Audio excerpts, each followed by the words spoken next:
space. Acts 20.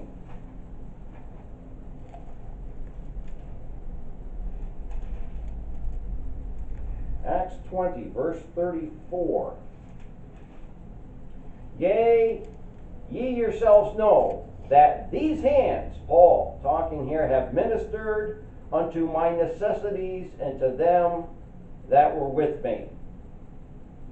2 Thessalonians chapter 3. There we're looking at 6 through 15.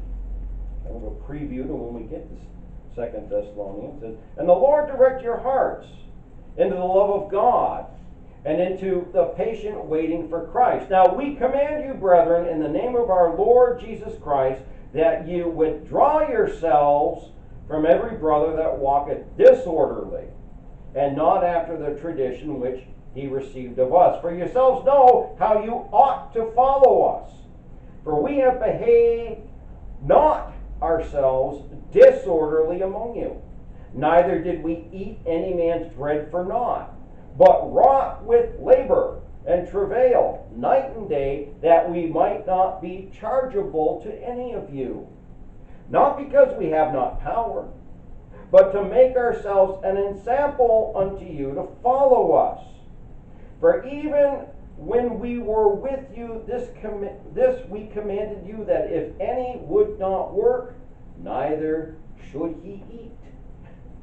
For we hear that there are some which walk among you disorderly, working not at all, but are busybodies.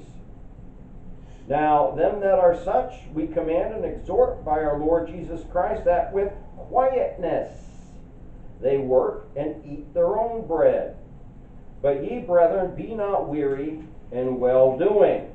And if any man obey not our words by this epistle, note that man, and have no company with him, that he may be ashamed.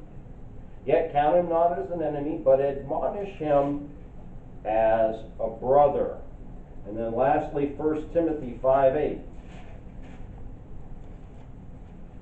1 Timothy 5:8. But if any provide not for his own, and especially for those of his own house, he has denied the faith and is worse than an infidel. And work with your own hands. Verse 12. Verse 12. Your public testimony to this world, those that are without, as he says there, that ye may walk honestly toward them that are without, and that ye may have lack of nothing. Okay, your testimony, can affect them negatively. Okay, when they see you not being honest, not being diligent, not hardworking. When they see these character flaws. Now, whether they're this way or not is going to be irrelevant to them, because they're going to judge you nonetheless. They could be, the biggest bum in the world, but they'll judge you because you're a Christian. So, it's very important when we think about our behavior and what we do and how we do things, because those that are without are watching, and they are always watching. They're watching to see what you're going to do, how you're going to do it, what you're going to say, what your behavior's like, because they're just looking for an opportunity. And the thing is, they're watching you. When they see you being what you say you are, it may lead to their getting saved. And I've seen that happen more than once. That ye may have lack of nothing. God blesses the diligent. God blesses the hardworking. God blesses the faithful. God blesses the studious. God blesses the honest and the honorable.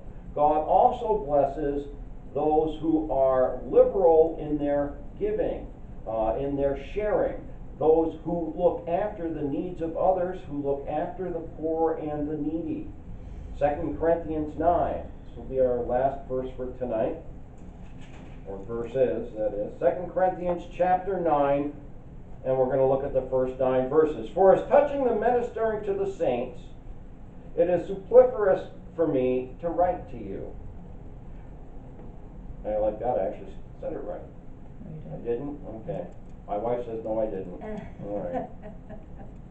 Superfluous. I don't know. Irrelevant for me to write to you. Is it superfluous? Or, Yes. yeah. For I know the forwardness of your mind, for which I boast of you to them of Macedonia, that Achaia was ready a year ago, and your zeal has provoked very many. Yet have I sent the brethren, lest our boasting of you should be in vain in this behalf, that, as I said, ye may be ready. Lest haply, if they of Macedonia come with me and find you unprepared, we, that we say, not ye, should be ashamed in this confident boasting. Therefore I thought it necessary to exhort the brethren, that they would go before unto you, and make up beforehand your bounty, whereof ye had notice before, that the same might be ready, as a matter of bounty, and not as of covetousness. But this I say, he which soweth sparingly shall reap also sparingly, and he which soweth bountifully shall reap also bountifully. Every man according as he purposeth in his heart, so let him give, not grudgingly, or of necessity, for God loveth a cheerful giver. And God is able to make all grace abound toward you, that ye, always having all sufficiency in all things, may abound to every good work. As it is written, he has dispersed abroad, he hath given to the poor, his righteousness remaineth forever. And that's where we're going to stop for this evening. Cameron, when you're ready. Yeah.